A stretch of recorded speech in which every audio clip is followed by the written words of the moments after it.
up? What's up, everyone? Welcome back to another session of Coffee and Martial Arts. Salud, salud, salud. Cheers.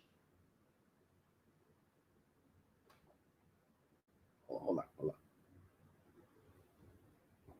Yeah. Coffee, because we have a great show today. Yes, sir. Sorry about that. I needed to take a moment. Yes. So before we go with the show today, we have a couple of announcements. Of course, we first have to say that we are going live through our Facebook page, Master Frank Soto Kinetic Dragon. Please, it really helps us a lot when you follow the page or put that like in there, because this helps us promote more of the arts, promote more of the show. And if you're liking the show, that supports us a lot. So please do so, okay? That really helps. Also, like and share this video, okay? If you like the video, share it with your friends, share it in your groups, share it in your profile. Please, that helps. If you do not like it, if you hate my guts, share it with your enemies. Yes, throw it to somebody like, right? Okay, that would also helps us a lot. So thank you. Please do so, okay? The other thing is we are going live through the Internacional Hall of Fame. Internacional with a C, it's in Espanol, yes, sir. And that's a group of people that they do this magazine, Revista Internacional Hall of Fame, Argentina. They're a group of martial artists from Argentina, led by Maestro Juan Martín Álvarez. Saludos, Master.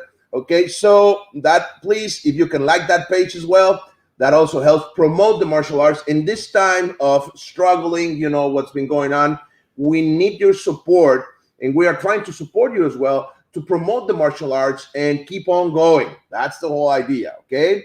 So please do so. That really helps. Also, I got to say that next Thursday, we're going to have our other collaborator, Master Brian Cooper. He's going to be here on the show, okay? And he's a regular now, as well as our dear Guro Kathrin Sumpter, who's with us today. She'll be in a second. But before, I need to, you know, do the proper things here. Say hi, share the pages. So also, please follow us on our YouTube channel, the Kinetic Dragon channel, okay? Also subscribe. And if you want to get notified, click on the little bell so you get notifications when we are going live here on the show. Remember, we go live Tuesdays and in martial arts at 11 p.m. Pacific Daytime. Okay, that's LA time here in America. Okay, so I am also in America. I'm just in the next country, but still America. Okay, so let's see. Before we go next, I also wanted to say that. Okay, hold on a second. This is important too. Forgot to bring that in. Let me see if I have it here. It should be here somewhere.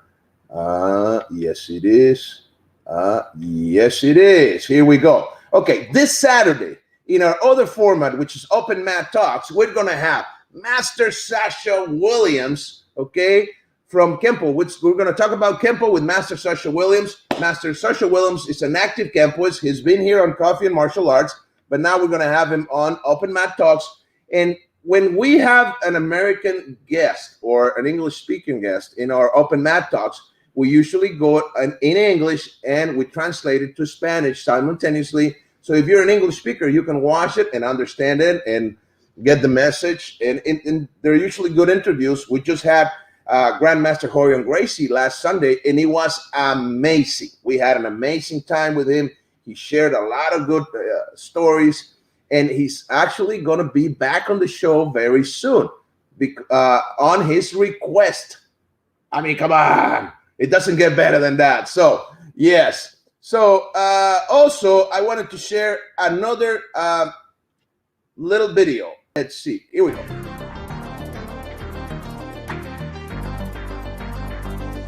Originally from Hawaii, Mr. Parker developed this new and practical martial art by studying not only the linear motions, which were emphasized by James Matozzi, but also the flowing circular characteristics of Chinese martial arts, which Mr. Parker learned from William Chow. his main teacher. Coupling those two approaches with Mr. Parker's own experience of Western discipline.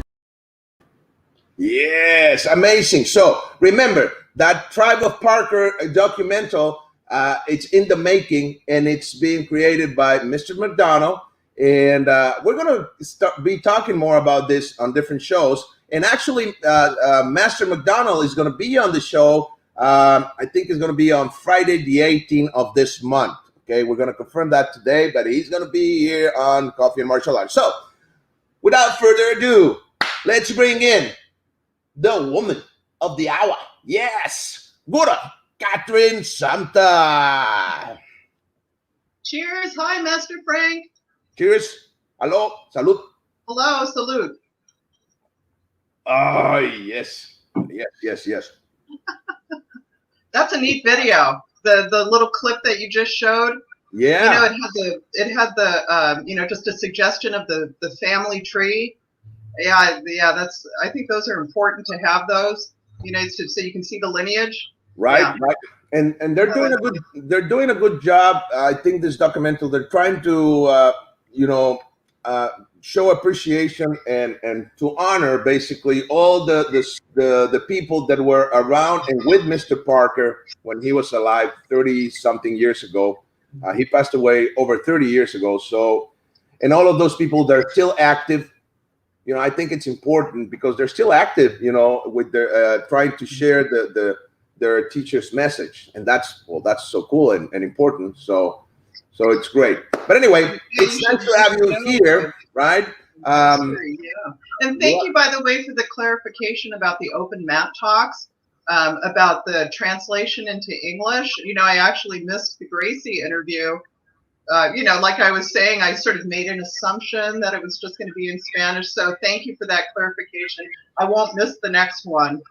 Yeah, actually, when we have a guest from the U.S. or something, we usually do two flyers, one's in Espanol and another one in English. So you probably saw the one in Spanish and you realized it was going to be in Spanish, but we put both of them out. But yes, thank you for saying that, because it's important for people to know. We don't translate when the show is in Spanish. We don't translate to English on Open Mat Talks. But when we have somebody, an English-speaking guest, then we do translate to a Spanish. So we do the interview in English, and I'm translating usually there live. So yeah, that's helpful to know. Yeah, we have some people saying hello.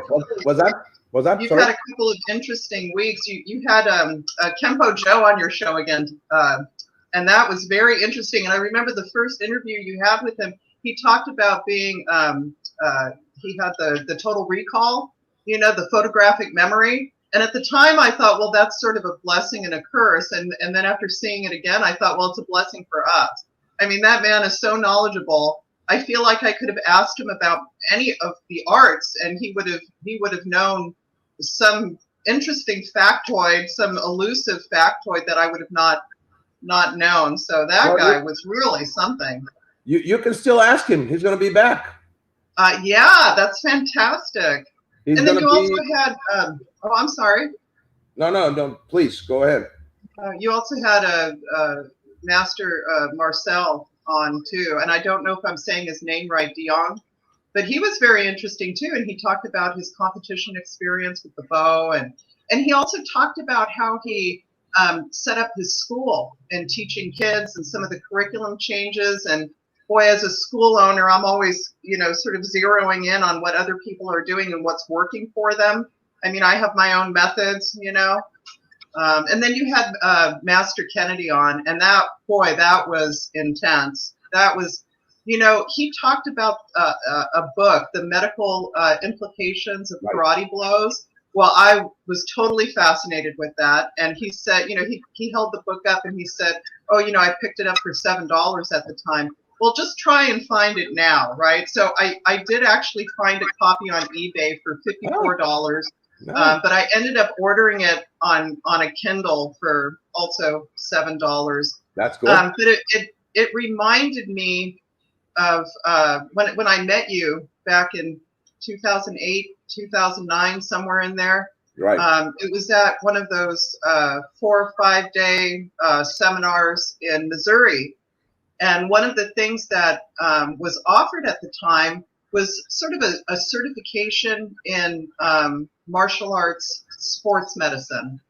And it was like an 8-hour clinic. And if you attended both sessions, you could earn your certification. It was very interesting. And it was conducted by a medical doctor who was also a martial artist from the Blue Heron Wellness Clinic. I'm not sure of the location. But it was very interesting, and he spent a great deal of time showing a lot of x-rays and pictures and videos of people being injured in martial arts injuries, and it was sobering. It was really sobering. I remember all of us, there was sort of a collective groan when he would show certain pictures about what happens to people, even in the course of competition. And I just remember at some point, some of us were just looking at each other going, what are we doing?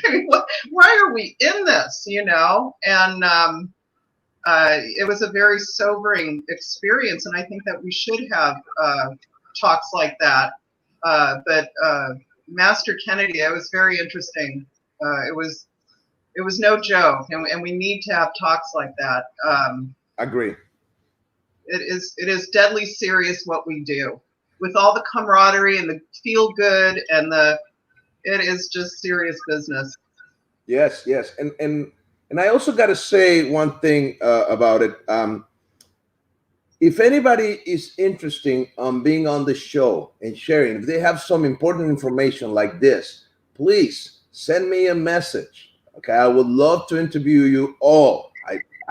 I mean, there's only so many days of the week. And yes, I have other things to do besides this. So, but it's an honor for me to interview everybody. And I don't have an agenda or anything like that. I'm just interviewing anybody who, you know, gets in touch or I can reach or whatever. I'm also not very good. I got to say to everybody, because people don't know, I'm quite a shy person when it comes to connecting with new people. I'm not good at that. Yeah, I know you would say like, what? Yeah, I'm not good at calling. I'm not good at asking favors. Anybody that knows me knows that I'm not good at asking things for me. So it's hard for me to reach people. It really is. It's hard for me to reach and say, would you like to be on the show? It's hard, okay? I do it when I can, but it's not easy. So if you're interested in being on the show, please, if I haven't contacted you, don't be offended, okay? Send me a text. And I have gotten a couple of messages lately, and I'm very happy and pleased, and thank you, okay? So that really, really, really helps. So we have some people saying hello. You mind if I bring some comments? Of course. Okay, we have the altitude squirrel. Altitude squirrel. Yeah, I like that. Yes. Fantastic stick fighter, the altitude squirrel. Great. Yes. Yeah, I know. I remember him. Yes. Salute, Master Frank and Catherine. Much respect from Sequim, Washington. Thank you. Okay, hold on. I need more coffee. There we go. Okay. Thank you. International Hall of Fame. Salute, teachers from Culture House of China in Santa Fe, Argentina, or Chinese Culture House. Big hug from the heart, Sifu Ernesto Colbrenner. Thank you, Sifu. Gracias. Let's see who's here. Mr. Damien Abbott. Hello, maestro. Greetings from a very sunny England. Ah, nice. Nice. Go get some tan, my friend. Come on. Yes. Okay. CWCSO Wing Chun. That will be Grandmaster Fabio Bevilacqua. Congratulations. Thank you, sir. Thank you. International Hall of Fame. Saludos, maestros de Argentina. Salud, teachers from Argentina. Thank you, sir. Ben Harm says, hello, Pat. Hello, Pat. Yes. If he's watching, hello. Let's see. Let me look for something. If you want to share something while I look for some things here. Oh, well, you know, I also caught the fantastic interview with Master Bry Cooper. And that was really good. And you guys talked a lot about Kempo. And I guess one of the things that struck me is that you talked about I even wrote it down because the language was really important. You wrote down stress inoculation. That's right.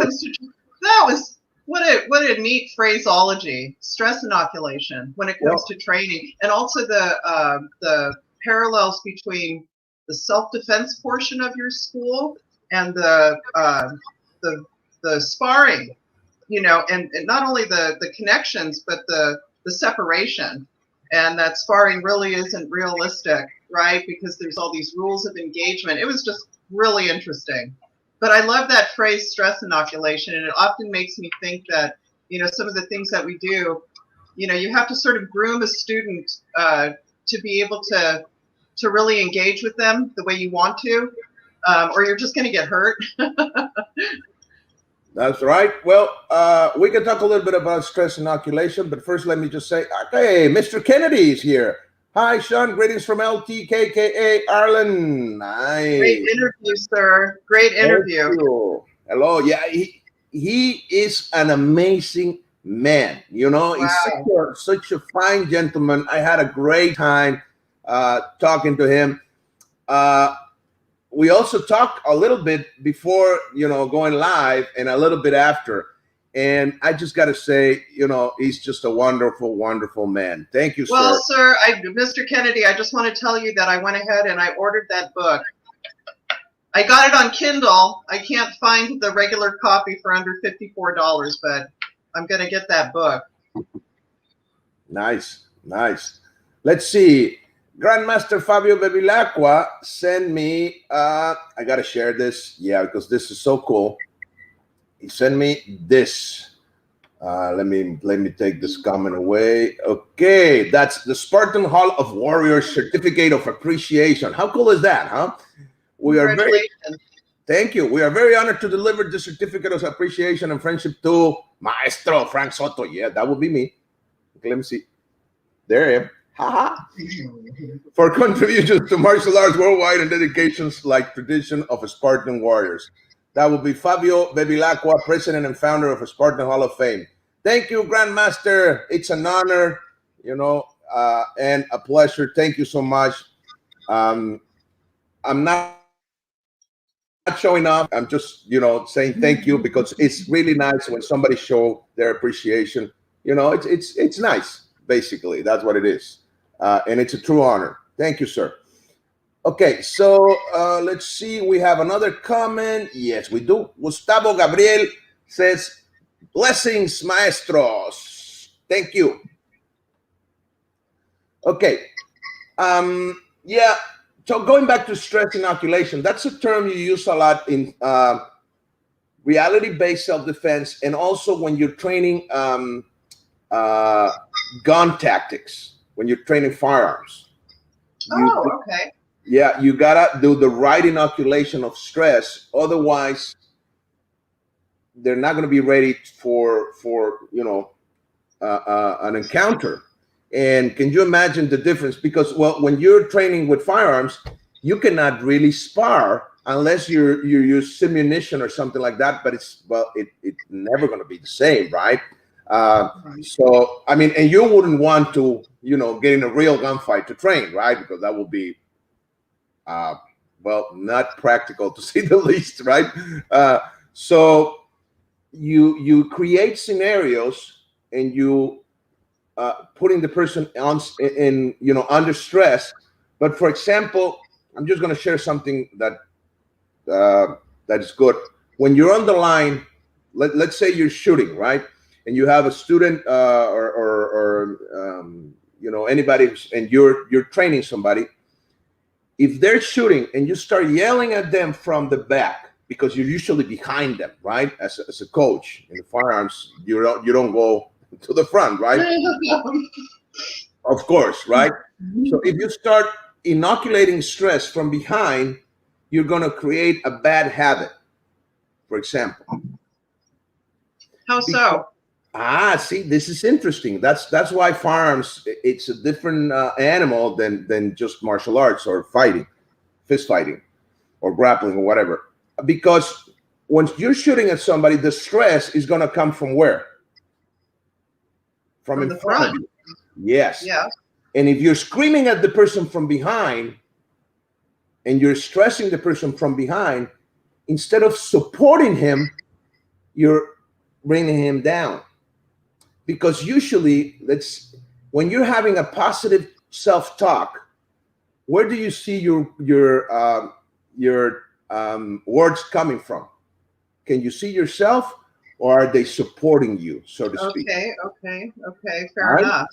Right. So when you're behind the person and he's shooting, you should be touching the shoulder and saying positive reinforcement words, or good, or yes, or line up the sides, or front side, whatever you're doing, and you're good.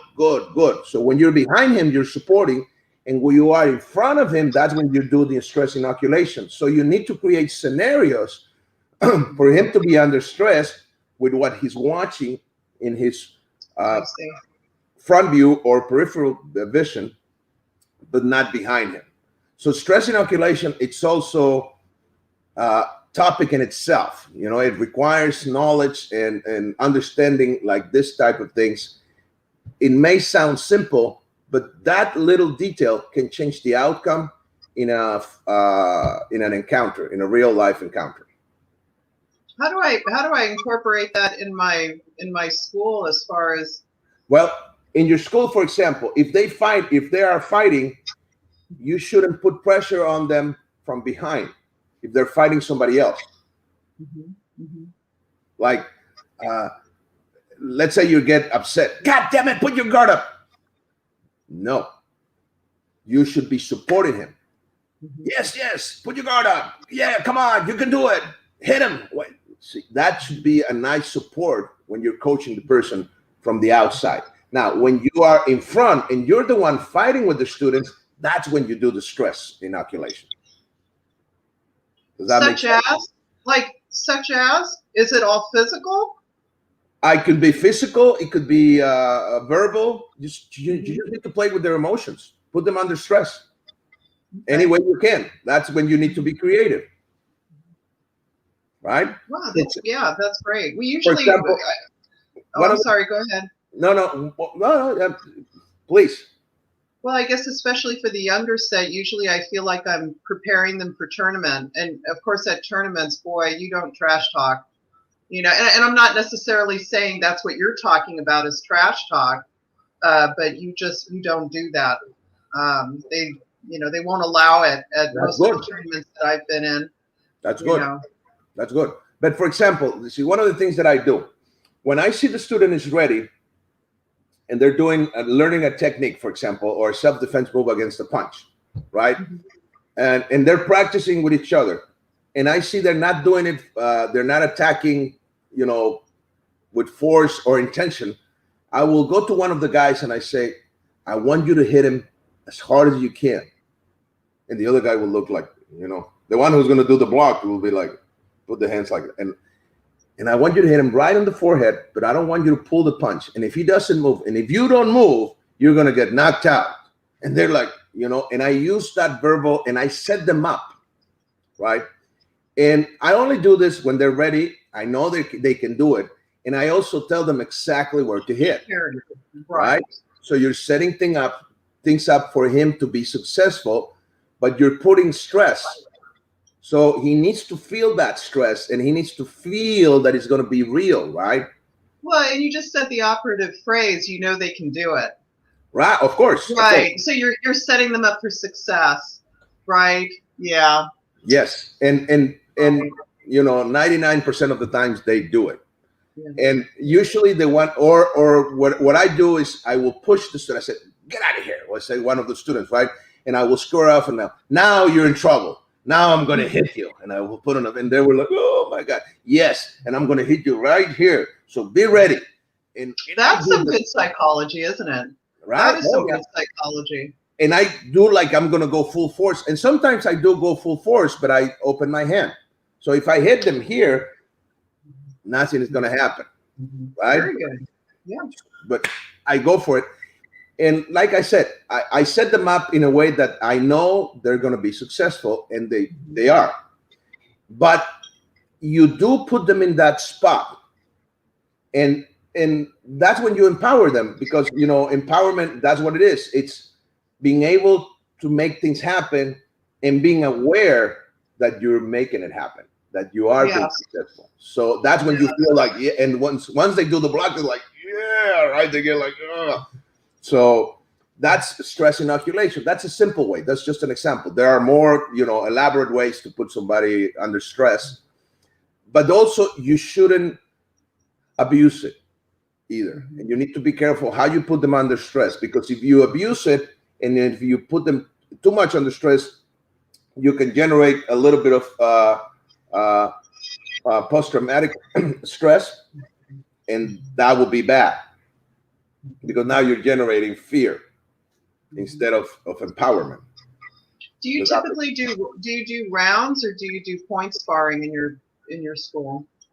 When I teach, no, I do free sparring. Yeah, no point sparring. I don't like it. I respect it and I think it's cool, but I don't like it, because I'm usually, my whole vision is, are you ready to protect yourself right now? Mm-hmm. Mm-hmm. So you don't do points? No. Okay. Not me. No, because the problem with points under what we do in Kempo is that you cannot apply Kempo into point sparring. Okay.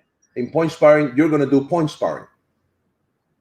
So you're going to do basic stuff, and you're not going to use the Kempo movements and stuff like that. So that's why it doesn't reinforce the use of your tool in a freestyle or sparring environment. So, but it still has some good qualities to it, yes. And I enjoy watching people do the point fighting stuff. I think it's fun, right? But it's not a useful tool for me when I teach. I see. Okay. But I have nothing against it. And if you're doing that, good. I like it. I really do. And I do go to tournaments and judge people and stuff like that. And I do that. It's a game, and it gives you skills, and it's good. Right. Well, and that's one of the things that Sensei Bry, he talked about too. He talked about the value in sparring is because you're contending with an animate object. And I think there's value there. Oh yeah. We do in the Taekwondo, we do the point sparring to prepare for competition. And we also do rounds. And so that's helpful too. But no, I understand. I understand why you don't do it. You do point sparring in what? In Taekwondo. Taekwondo, yes. But see, in Taekwondo, in the stick fighting, no. Yeah, but in Taekwondo, when you're doing point sparring, you're using the kicks. You're using the Taekwondo skills, right? So it's good. And that way it's good. But in Kempo, you can't use the Kempo tools when you're doing point sparring. Because Kempo is about a continuous flow of motion. It's not one strike, it's 5 strikes or 10 strikes. And in point sparring, it's just 1, 1, 2, maybe 1, 2, 3. And aren't most of the Kempo moves, aren't they medium and close range? Medium and close range, or is there a lot of long range? In American Kempo, no, it's medium and close range, yes. Yeah. But since Kempo, it's the method of the fist, it's a striking art, you should work with long range as well. Because if you take that one distance away, then you could be in trouble there. You're giving an opening or an opportunity to the other guy. Okay, we have some comments here. Let me say, Patrick Lansig says, "Warm's greeting from the Netherlands." Thank you, sir. Thank you. Grandmaster Jerry Arrechea. Best regards, Guro Kathrin and Master Frank. Thank you, maestro. Thank you, brother. Ben Harum says, "You are correct in your observation, Frank." Thank you, sir. Thank you so much. So we were talking about sparring distance, and please. Well, I did want to, I don't know if we can switch topics here, but I did want to pick your brain about something, and I did want to ask you about something that I've been facing at my school lately. We've been, the COVID rules and regulations have sort of relaxed a little bit, so we've been operating at full capacity for a while. And so there's been a lot of excitement and a lot of training and a lot of rank promotions, and I have a pretty good mix of the younger set and also into the young teens and the teenage age groups. And I guess one thing that I'm and adults aren't immune to it either, but I'd really like to hear from you and also what your viewers have to say, since many of them are teachers and many of them operate schools. But I've been witnessing a lot of burnout lately, especially in those intermediate ranks. Students that have been training really hard and working so hard for their rank promotion and really developing a lot of skills. And I'm seeing the burnout. I don't know if it's because, school's getting out and summer's coming and some of them have that spring fever going on. But we've been doing martial arts for a long time, and I know both of us have suffered burnout. I just want to hear about strategies. I have my own methods of trying to contend with students that are suffering burnout, and I just kind of want to hear what you have to say about it. Well, I guess there are different ways, right? But one of the things that I've heard that helps, okay, it's setting up goals. And this is why a black belt, it's a good thing. This is when a black belt becomes a good thing. The goal of the black belt, right? Because, and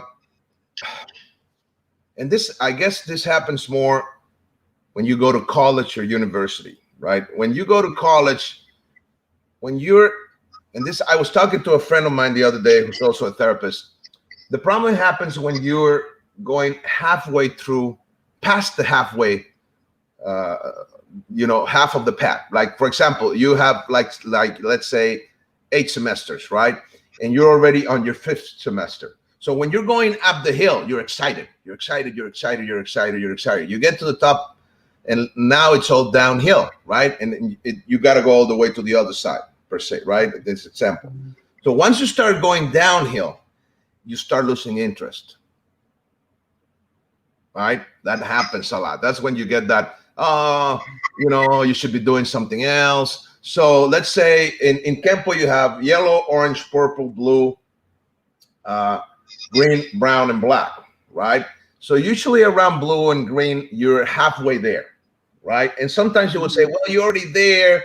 But if your goal was just to defend yourself, if your goal was just to feel good about yourself, you're already on top of the hill. You fulfilled that goal, right? And you're like, yeah. And so you see these guys, for example, I've seen a lot of guys who are, brown belts forever. Right. What is going on there? I see more people in our system. It's red belt, and then you earn your black, so you do get a red belt. More people quit at red right before that black belt test. Because that's a thing. That's when self-sabotage comes in, right? So it could be burnout. It could be burnout syndrome. It could be self-sabotage. So we as instructors have also, we need to be motivators, and we need to be on the look for the different signs, right? When they start skipping classes, or they're lazy with the new material, or they're not practicing the drills, or you see that they're not having as much fun in class as they used to, right? Or they don't want to join group classes because what for? That's when you need to think of new strategies. And for example, I remember my Kempo instructor when I was going up the ranks was Grandmaster Larry Tatum, and I remember he will say, "You need vacations. Go. Don't come back in a week or two. If you feel that you need vacation, take them." So, and that actually sometimes that helps. You go away for a couple of weeks, and then you come back with renewed motivation, or and you're like, yeah, you want to be back there, because the burning out is not just about the art. You also get burned out about the people, the relationships. Yeah, for example, for me, when I have felt burnout, it's about not the art. It's about dealing with people. Like I said, I tend to be, maybe the word shy was not the best word to use, but I'm a lone wolf, so to speak. I like being left alone. Isn't that something? I mean, we're a martial artists. There's a reason why we didn't pick a team sport. We tend to be Yeah. it's a solo path, You really. mentioned I that the mean, other day, right? Yeah. right. Yeah, no, that's great. I've actually got two students that are suffering major burnout, and both of them have month-long vacation schedule. I'm actually writing this down.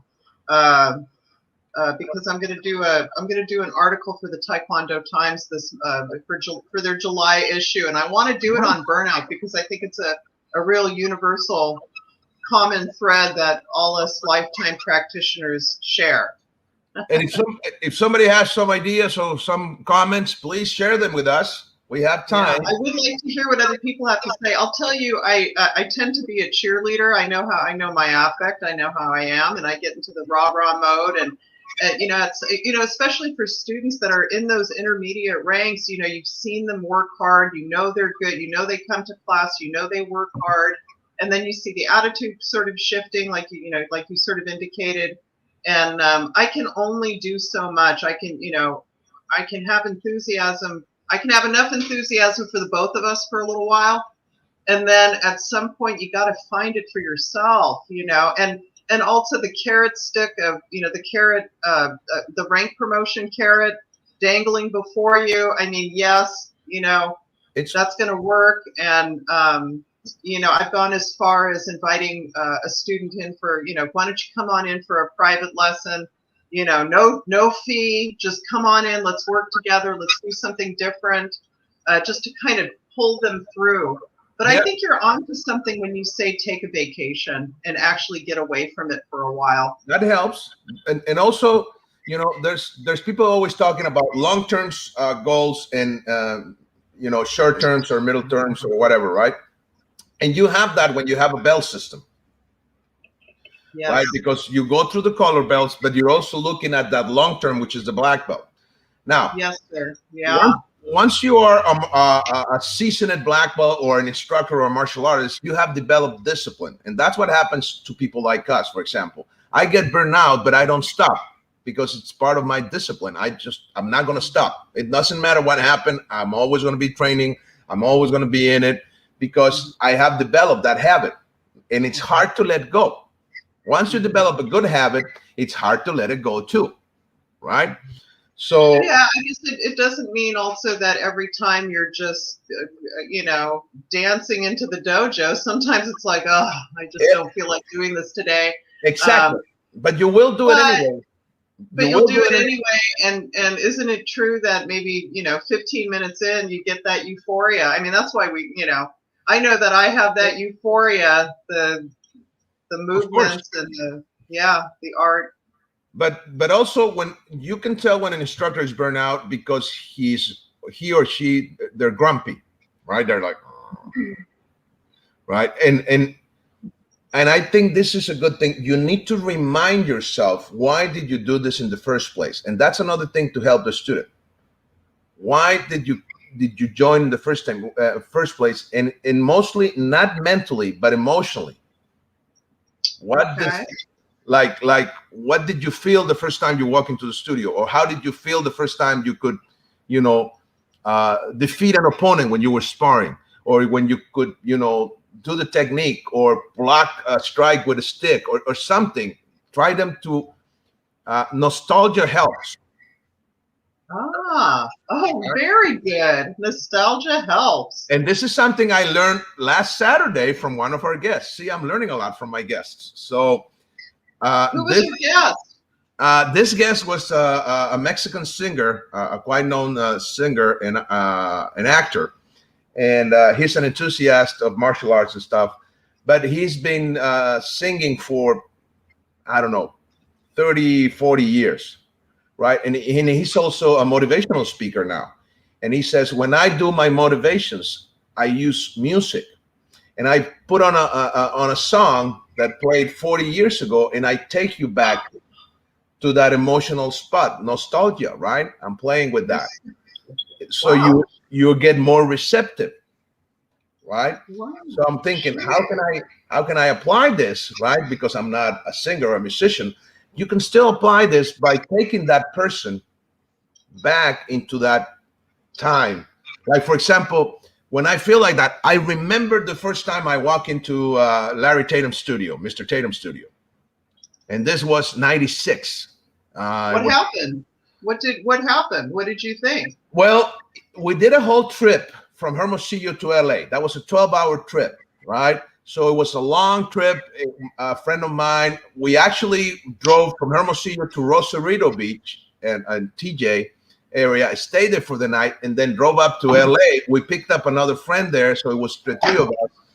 And we got there on a Monday morning and we parked the car, right? I even remember the parking lot where we parked the car, right? It was right at the corner. So we parked the car and we walked, and it was this beautiful place, Old Town Pasadena. And we get to the studio and we see the brick studio, the brick wall in the front. And it's the same that we have seen on videos. So like, wow. So we get there, it's like, wow. And we go in. Actually, no, I'm sorry. It was not. I haven't seen that on video. We just saw the sign, Larry Tatum's Campo Garden. It's like, wow, right? It's like, and we walked in and we got into the office and there's Mr. Tatum sitting down. And I was suspecting him to have red hair because that's the way you've seen in the previous video, but he was blonde hair now, right?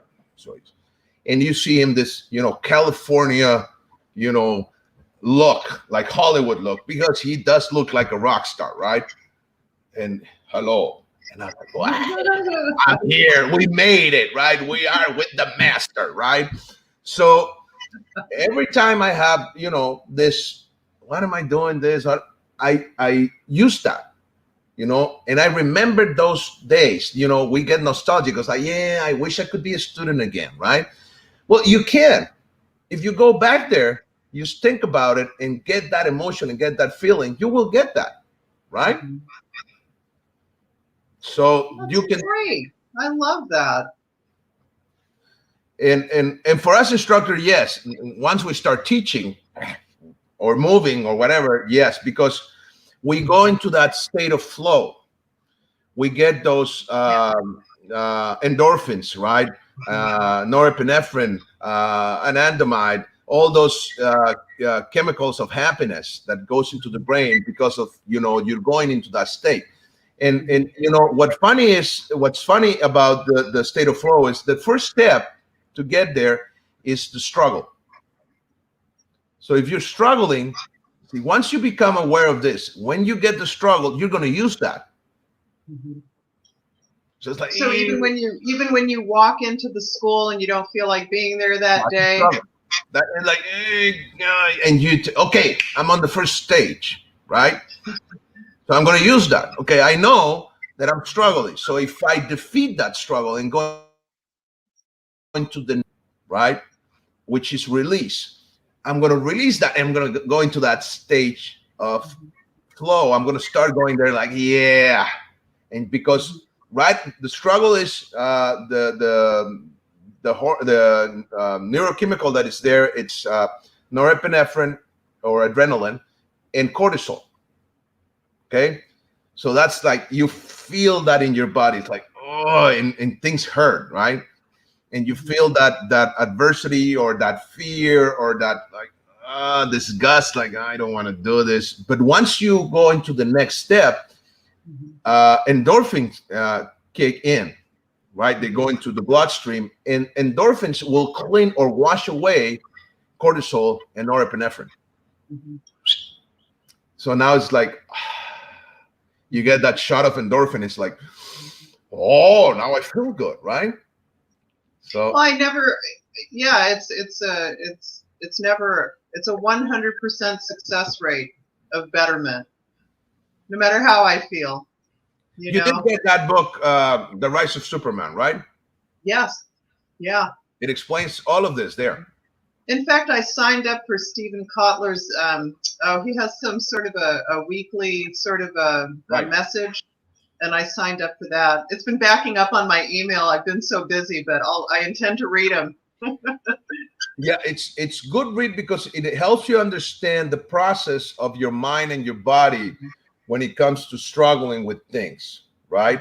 And flow will take away the burnout syndrome.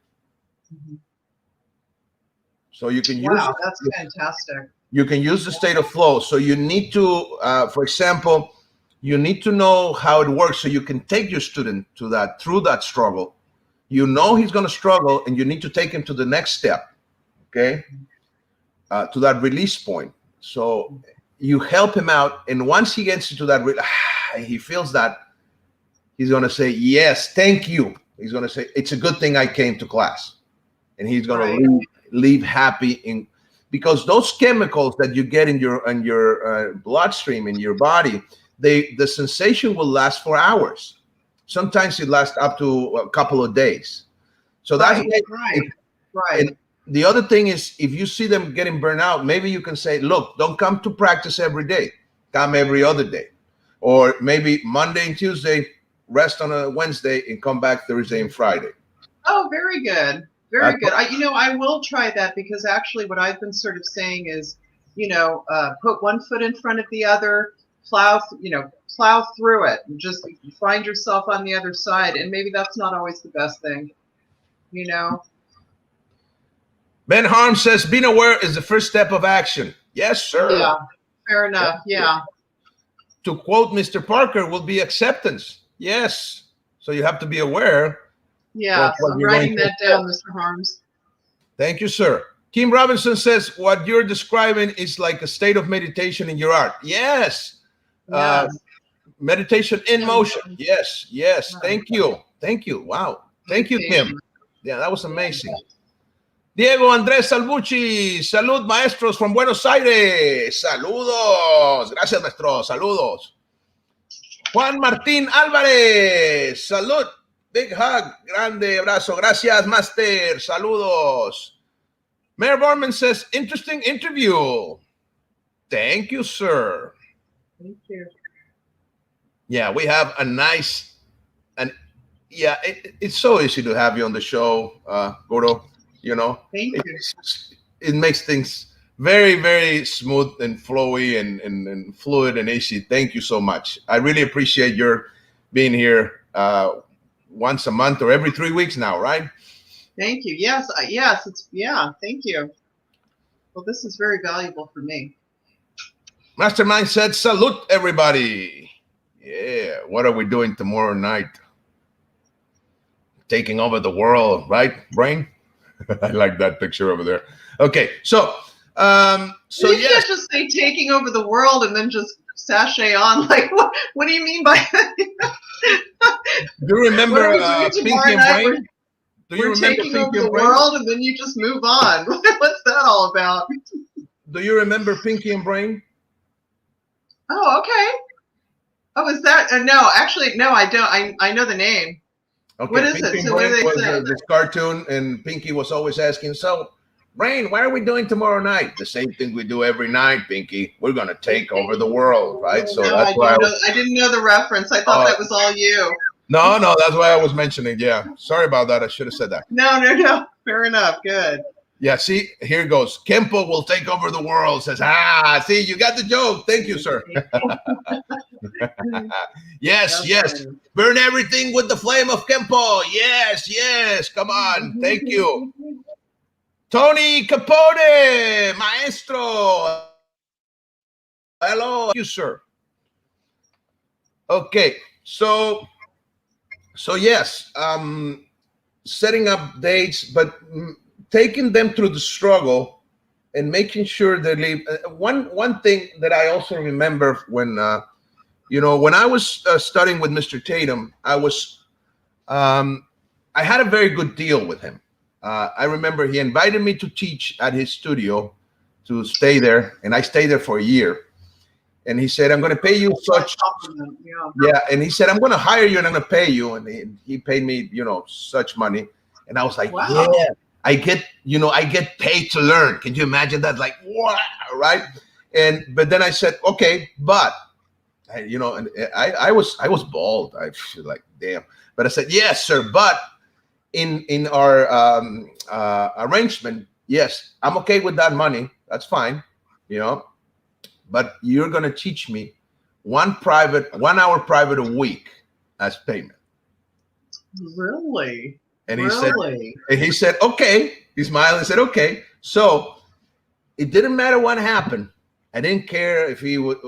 Every week I would say, sir, I haven't gotten my private. And I remember, God damn it, Francisco, can't you see I'm busy, blah, blah. Sir, we have an arrangement. Wow. I need my private. And he would just smile and said, oh, God, look at the schedule. Okay, how about tomorrow at 10? I'll be here, sir. So every time I had a private, I made sure I got some coffee at Starbucks around the corner and got it for him. And that way he wouldn't be grumpy and he wouldn't hit me that much. Wow. Right? Oh, there's nothing like it. There's nothing like private instruction. There's just nothing like it. Wow, that's fantastic. And also I got to travel with him to teach seminars and stuff, right? So I got to witness. I was doing. I didn't know they call it shadow coaching now, right? When you're shadowing the leader, the master, or whatever. And I would see how he would handle people. And one of the things I learned, he was very good at spotting the talent of the person, of the individual, right? He will see you and see what you were good at, what you were about, and find that quality, and then he will enhance it, right? And I think that's truly important, right? How you enhance the person. And the other thing he taught me, and I remember this very well, and this is, wow, I think we should be charging for this, but I'm just kidding. This is good stuff. This is good stuff, by the way. Doesn't come from me. It comes from a man who has taught many people many hours for many years. And he said, when you have a student on the mats and he goes into a group class or private class with you, he said, you can destroy their egos. You can destroy their confidence during class if you need to do so, if there's a purpose behind it, not just for the purpose of doing so, right? But he says, before he leaves the mat, before you finish class, you need to give him back his ego. You need to give him back his confidence, and you make sure he walks out of there head tall, right? Walking tall. Wow. Yes. Okay. And if you're a martial arts instructor, you understand what he means when he says, destroying their ego or whatever. Yes. Because what it means is you need to show the student that you can be vulnerable, right? Because that can happen on the street situation. You're going to feel vulnerable and you need to overcome that, right? But you need to make sure, he said, you need to make sure before he leaves the mat, he leaves with all his confidence back and an extra. That would be even better, right? Oh, because if you don't give it back to him or her, they're never going to come back. Right. And you haven't done them a favor, you have done them damage. So you make sure they walk away from the mats walking tall, right? And feeling good about themselves. Yes. And that's the secret. That's definitely a secret of teaching. That really helped. And he taught me this back in 98, I think, 97. And I always make sure of that. Because I can be like a drill sergeant when I'm teaching martial arts because, well, it's martial arts, right? And I can be sometimes even mean, like, come on, or whatever, right? But every time before I finish class, I give them back their confidence. I give them back their honor, their ego, their pride, and make sure they walk away with that pride intact. Well, you don't have time to micromanage everybody's feelings either. I mean, if you see someone making an error, you have to call it out in front of everybody. You don't have time to take somebody aside and tell them to fix a technique. And maybe you have to call out that person over and over again in front of everybody. So, no, I hear you. Huh, interesting. Yeah, but if you do that with that person in front of everybody and to correct them, you need to do it again in a positive way to the same person in front of everybody, so you give him back his pride, right? Because that whole way of teaching could also prevent burnout too. If they feel good every time they leave. Right. That's my point. Yes. Very good. I like it. I'm going to put that down as number 6. Ben Harm says, great that you stood your ground. Thank you, sir. Kim Robinson said, it's mental and physical training together. Yes, yes, mental, physical, emotional, and spiritual. Yeah, it should be all of them. Right, right. Ben Harm says, it's all about empowering the student. Agree, sir. Yes, sir. Mm-hmm. Kim Robinson says, that's awesome. Kids need more of the drill sergeant today. Yes, agreed. They do. Yes, they totally do. And once you manage this drill sergeant, routine, kids like it. You know, they have fun with it. If you know how to do it, they will end up liking you. And you just need to, like any other tool, use it, not abuse it. You know, Mr. Robinson is he's a retired law enforcement, and he also has his son in my program. Nice. And oh boy, his son is really something. He's vying for West Point. He's just a really accomplished kid. He is just cruising to black belt. He works so hard, that kid. Yeah. Well, and then he understands the value of all this. Thank you, sir. Wow. Oh yeah. Wow. Yeah, and I think it's all about paying attention to your student. You know, paying attention to the individual and being honest. Like, for example, if a student comes and says something like, I'm tired, I don't want to be here, and you don't pay attention to that, you're not doing him or her a favor, and you're not doing yourself a favor either, right? So having tools and knowing how to deal with this, I think a lot has to do. Sometimes people just want to be listened. For example, they just need to be listened. So you say, come into the office, sit down, right? And that's another thing I learned from my instructor. He will have a nice office with a nice environment. He will sit on his side, and he will sit the other person on the other side of the desk. A desk helps. It really helps a lot because it puts you in a position of authority. And being on that position of authority, you can help that person because you tend to ask or get better help with somebody with authority, with somebody without it, right? Right, right. So sometimes you need to put your foot down and say, yes, I am the authority and I'm here to help you. Right? Yeah, and also just the act of bringing somebody into your office and sitting them down, just the act of that, you're showing them that let's have some time, just you and I, to talk this out, So right. It's a positive move. And I think learning how to listen is also important. People don't know how to listen, right? Yeah, that's true. And especially since we are instructors and we like to talk, right? Because we like to teach, right? But sometimes the best lessons are when you shut up and you listen to the other person and let them figure it out on their own. And the other thing too, it's, I can say that I've been through burnout throughout my career. You were talking about the peaks and valleys and the plateaus. And I also find the same way with me. I don't seem to valley very much. I don't seem to plateau very much. It's more of sort of a slow, steady incline,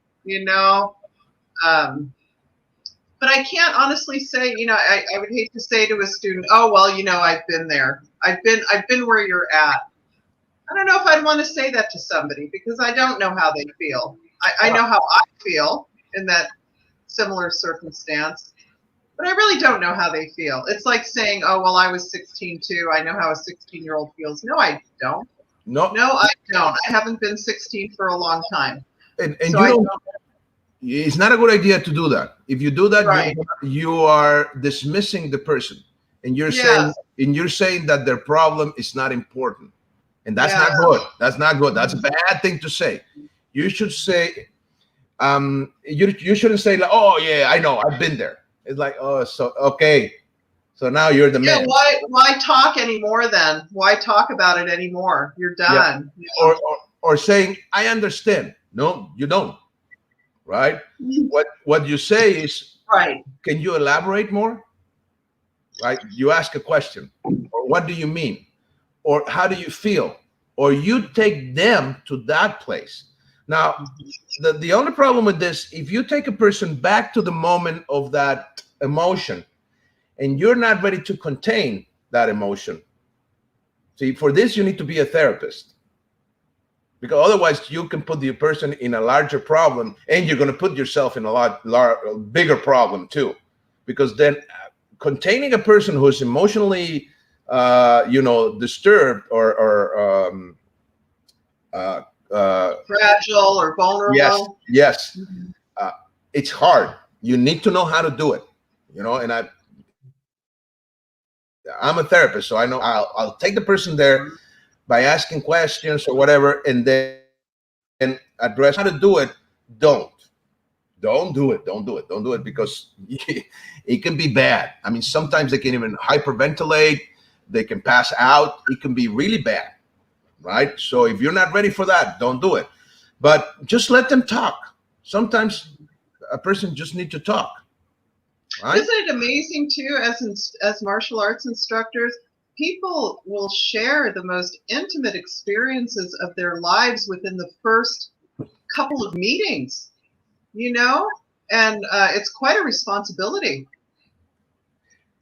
Yes, that's another thing. You need to see yourself as a martial art instructor. You need to be responsible of what the other person is sharing with you. And don't share it with anybody else, like a therapist. You need to have that, that type of not like closure, right? You don't disclose this. You don't share it with anybody. Of course, and if you're going to share an example, you never share names. Mm-hmm.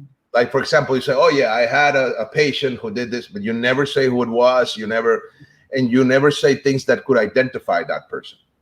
Like you can use it as an example if it's gonna help you with another person, right? But you need to be very responsible for that, because it will violate the other person, trust that the trust that the person gave you. You can violate that very easy. Well, people start martial arts for all sorts of reasons, and a lot of it, I think, sometimes is emotional reasons too. And so, boy, I hear a lot. We hear a lot of things. We see a lot of things. We see a lot about people's personal lives and their children and their families and their their substance abuses or whatever it happens to be. But we happen to see a lot of things. Mastermind says, hardest part of teaching kids is to keeping their focus on training. Yes, agree. That's why it's so tiring. Yes, you can drain your energy. That's right. Ben Harns, Maestro, says, respect goes both ways. Yep. Yes and no. I agree. Let's agree to disagree on this one. Why? Because I'm not going to show you respect to get respect back. I'm just going to show you respect because it's the right thing to do. Interesting. That's how I feel. I will show you respect, and I will respect you as a person because you're a human being. If you don't give me respect back, I'm just not going to engage on that. I'm going to say thank you, excuse me, and I'll leave. But I'm not. You're not going to try and win someone over. No. I'm going to treat you with respect. Right. No matter what, because I think respect should be a habit. I'm going to treat you with respect because that's who I am. I'm a respectful person. Now, if I get respect back, amazing, great. But if I don't, I'm just going to walk away. I'm just going to say, sorry, excuse me, thank you. And so that's of course, it's my opinion. I respect your opinion, Mr. Harms. Yeah. Please show respect.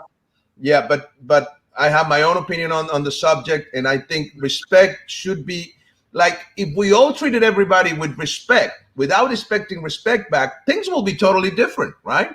Mm-hmm. If we just make respect a habit, part of our culture, things will be very different, right? But yes, it is nice to have respect both ways. That would be amazing, right? But I don't know if social media is going to help that in that vein. I think the breakdown. Let's see. Mr. Holmes says, I agree with you. Thank you, sir. Thank you. And I agree with both ways. I mean, like I said, that would be amazing. But for example, social media, let's bring that example. And we already passed the hour, but let's do this fast. Already. Yeah, it's been an hour and 5 minutes already. Already. Okay. Yeah, that's fast. I know. But in social media, you have all this, keyboard warriors and haters and all these people, and they will just, share the lack of respect with everybody because, well, there is no consequence too, right? I mean, well, it's a competition. It's like a competition almost. Right. It's all about the one-upsmanship, right? But see, for example, I have gotten people, it's funny because I'm doing the show, Coffee and Martial Arts, and I get people upset at me. Sometimes I get messages like saying, oh, well, your guest said this and this and that, and that's not true. And I'm like, okay, sir. And sometimes they attack me like, I'm promoting this. I'm like, I'm just interviewing someone, right? What am I going to say? Guro, you're lying. Mm-hmm. Okay, how many guests would I have by next week? None, right? So I'm confronting everybody. So I always treat them with respect as well and say, look, sir, I'm sorry, I can't do that. Thank you for clarifying this. It's just, an interview. And why don't you come to the show and you talk about yourself? But don't talk badly about anybody. Just share your experience. And that usually works very well, Yeah. Right. Okay, we have more comments. Let me share some of the comments. Let's see. Masterman says, as an instructor, we need to put ourselves in students' shoes. Yeah. Yes. Thank you, sir. Amazing. Kim Robinson. Writing it down. Yeah. Kim Robinson says, that's a great analysis of respect, the right thing to do no matter what. Yes, that's what makes us martial artists. Yes, protectors. Kim Robinson's like the motto of military, honor, code, and respect. Yes. Maestro, Scott Higgins. Good morning, maestros. Frank and Catherine. Always a pleasure listening to you both. First thing in the morning, I enjoyed the interesting topics. Thank you, sir. Oh, wow. He posted an amazing picture of the tiger shark tooth weaponry. I want that link. Wow. I showed that to one of my students and he just came unglued. We need to see. Wow. Amazing weapons. Wow. Really neat.